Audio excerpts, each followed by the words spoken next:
తాకట్లో ఉన్న బంగారాన్ని విడిపించి ఆ రోజున మార్కెట్ ధర కట్టి మిగిలిన డబ్బును మీకు అందిస్తుంది కొమ్మూరి గోల్డ్.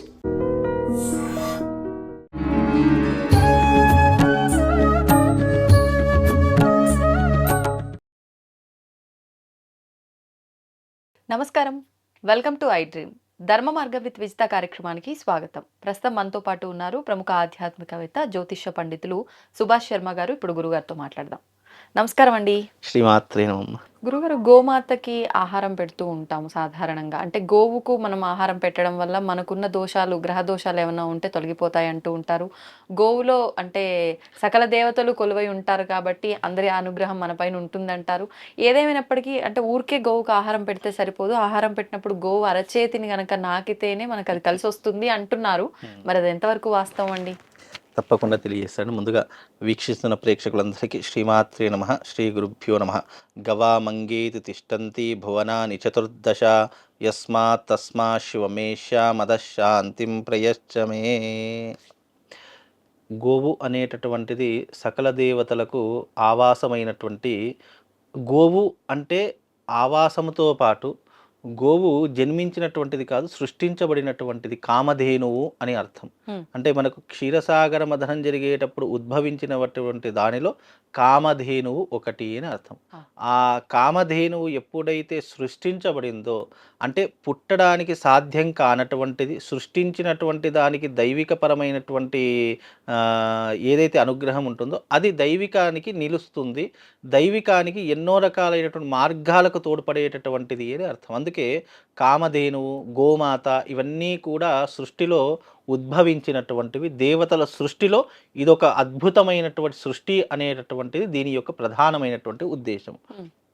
కాబట్టి గోవు అనేటటువంటిది, అలాగే గోవుల యొక్క అంటే చాలామందికి తెలియనటువంటి విషయం ఏంటంటే గోవు యొక్క శరీరము, గోవు యొక్క నిర్మాణము అత్యద్భుతమైనటువంటి నిర్మాణం.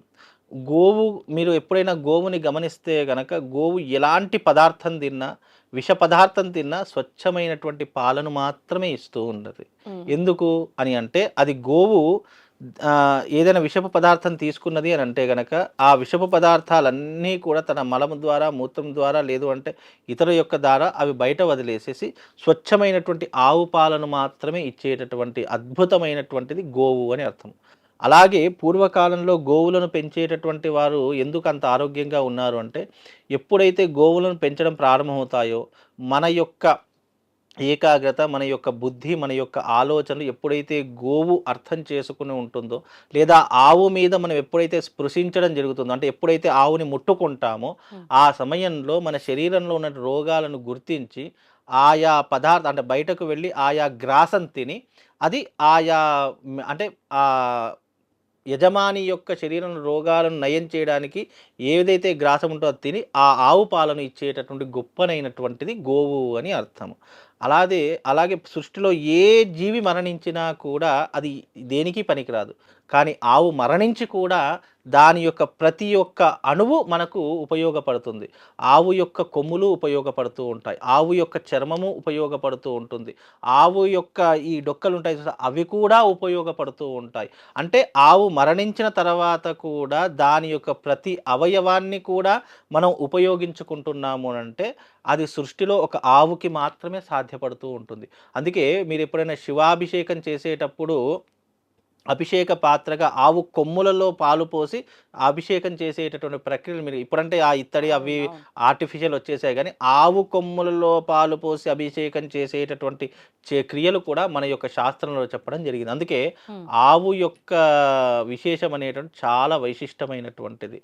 అందుకే గోవు అనేటటువంటి దానిలో మనకు తెలియనటువంటి ఎన్నో రహస్యాలు దాగి ఉన్నాయి. ఆవు పిడకలు కూడా మనకు చాలా ప్రధానమైనటువంటి, అంటే లక్ష్మీప్రదంగా కూడా మనం భావిస్తూ ఉంటాము. మనము ఎప్పుడైనా ఆవు నుంచి వచ్చే ప్రతిదీ కూడా పుణ్యానికే వినియోగిస్తూ ఉంటాం. ఆవు యొక్క మూత్రము ఇంటిని చల్లుకోవడానికి, అంటే గృహప్రవేశం చేసేటటువంటి పంచగవ్య ప్రాసన అని ఉంటుంది. దేవతా ప్రతిష్టలు చేసేటటువంటి విధానంలో కూడా ఆవు మూత్రం, ఆవు పిడ లేకుండా దేవతా ప్రతిష్ట అనేటటువంటిది కాదు. దేవతల యొక్క విగ్రహాలు నిలిచిపెట్టేటటువంటి సమయంలో కూడా, అక్కడ ప్రతిష్ఠించేటటువంటి సమయంలో కూడా ఆ కింద వేసేటటువంటి పంచగవ్యాలతో పాటు ఆవు పేడను కూడా అక్కడ ప్రతిష్ఠింపజేస్తూ ఉంటారు.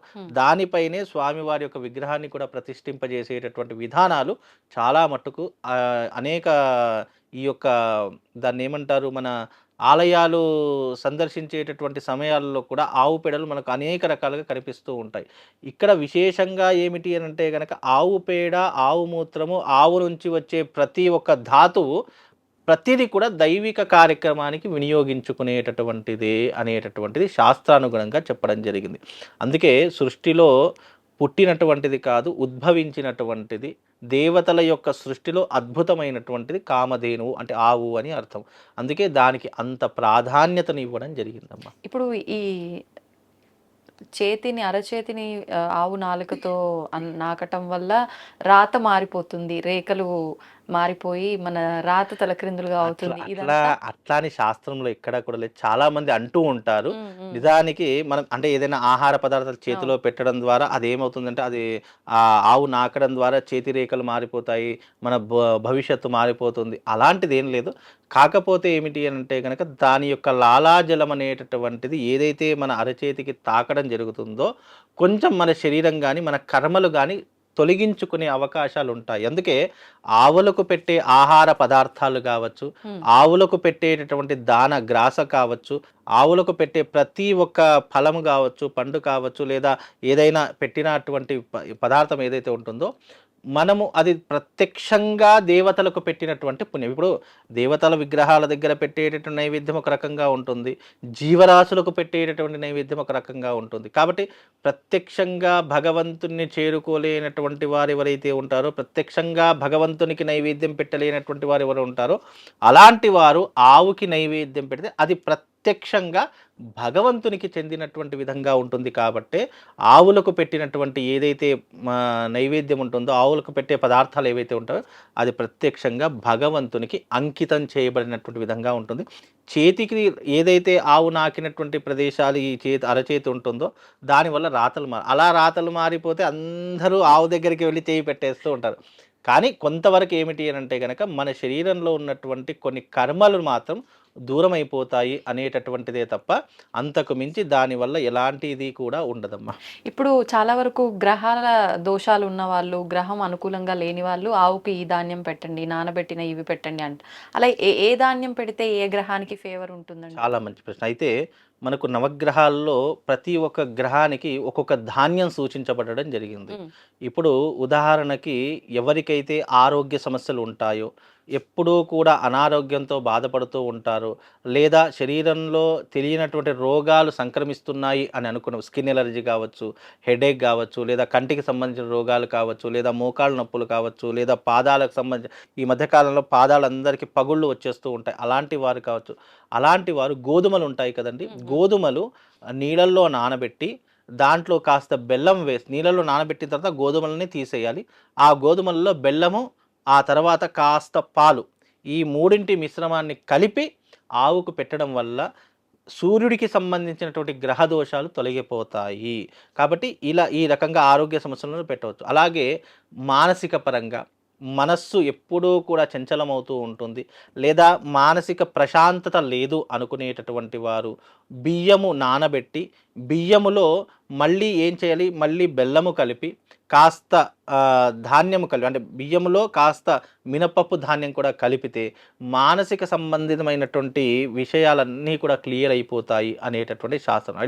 ఇలా ఏ గ్రహానికి సంబంధించి ఇప్పుడు కుజుడికి కందులు, బుధుడికి పెసర్లు, అలాగే గురువుకి శనగలు, అలాగే శుక్రుడికి బొబ్బెర్లు, అలాగే రాహుకి వచ్చేసేసి మినుములు, కేతువుకి వచ్చేసి ఉలవలు. ఇలా ఏ గ్రహము నీ యొక్క జీవితంలో లేదా నీ యొక్క గ్రహస్థితిలో వీక్గా ఉందా, లేదా నీకు ఆ గ్రహం వల్ల ఏదైనా ఎఫెక్ట్ అవుతుందా అనేటటువంటిది నిర్ణయం చేసుకొని జాతక పరిశీలన చేసుకొని నువ్వు ఆ గ్రహానికి సంబంధించినటువంటి ధాన్యాన్ని ఏదైనా కూడా డైరెక్ట్గా పెట్టకూడదు. తప్పకుండా నీటిలో తడిపి శుభ్రపరిచి ప్రతి ఒక్క ధాన్యంలో బెల్లం కలిపే పెట్టాలి. బెల్లం లేకుండా నువ్వు డైరెక్ట్ ఏ ధాన్యం కూడా పెట్టకూడదు అని శాస్త్రం. కనుక ఆయా గ్రహానికి సంబంధించిన ధాన్యం పెట్టడం వల్ల తప్పకుండా ఆ యొక్క గ్రహానికి సంబంధించిన దోషాలు తొలగిపోతాయని శాస్త్రవచనం. ధన్యవాదాలు గురుగారు. శ్రీమాత.